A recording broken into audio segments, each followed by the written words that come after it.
Mark chapter 10, verses 32 through 52. They were on the road going up to Jerusalem, and Jesus was walking ahead of them. The disciples were astonished, but those who followed him were afraid. Taking the 12 aside again, he began to tell them the things that would happen to him. "See, we are going up to Jerusalem. The Son of Man will be handed over to the chief priests and the scribes, and they will condemn him to death.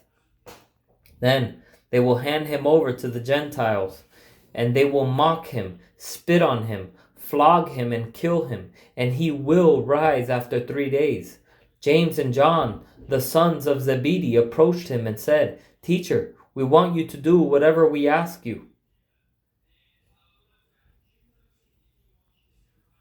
"What do you want me to do for you?"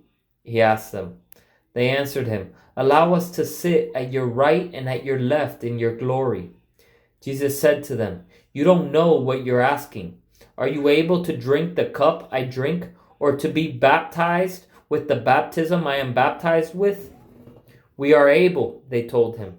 Jesus said to them, "You will drink the cup I drink, and you will be baptized with the baptism I am baptized with. But to sit at my right or left is not mine to give. Instead, it is for those for whom it has been prepared." When the 10 disciples heard this, they began to be indignant with James and John. Jesus called them over and said to them, "You know that those who are regarded as rulers of the Gentiles lord it over them, and those in high positions act as tyrants over them. But it is not so among you. On the contrary, whoever wants to become great among you will be your servant, and whoever wants to be first among you will be a slave to all. For even the Son of Man did not come to be served, but to serve, and to give his life as a ransom for many." They came to Jericho, and as he was leaving Jericho with his disciples and a large crowd, Bartimaeus, the son of Timaeus, a blind beggar, was sitting by the road. When he heard that it was Jesus of Nazareth, he began to cry out, "Jesus, Son of David, have mercy on me." Many warned him to keep quiet, but he was crying out all the more, "Have mercy on me, Son of David." Jesus stopped and said, "Call him."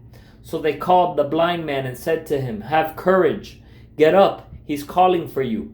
He threw off his coat, jumped up, and came to Jesus. Then Jesus answered him, "What do you want me to do for you?" "Rabboni," the blind man said to him, "I want to see." Jesus said to him, "Go, your faith has saved you." Immediately he could see and began to follow Jesus on the road.